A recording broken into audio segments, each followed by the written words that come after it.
Christian meditation. A royal coward. For the oaths sake, and them which sat with him at meat, he commanded it to be given her. Matt 14:9.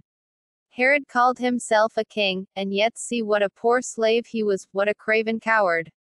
He was sorry he had made the oath, exceedingly sorry. His conscience was not altogether dead. He did not want to kill John. He was afraid of public opinion, which he knew would condemn him. He was afraid of avenging wrath.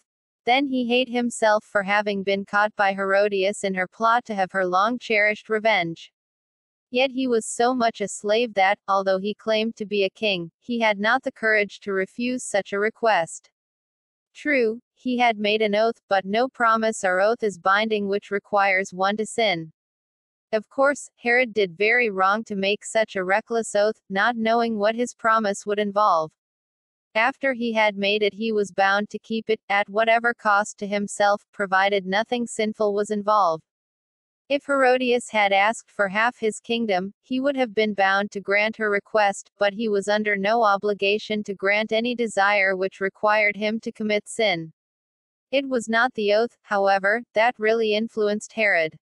He had not the courage to do the heroic thing he ought to have done.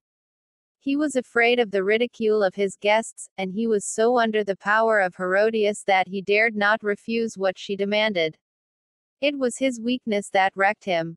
Rather than be a moral hero, he stained his hands in holy blood, and the stains are not yet washed out. There are some things we have no right to swear away.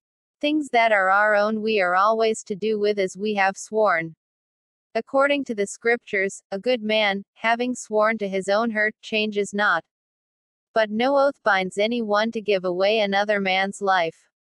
This is not his to give.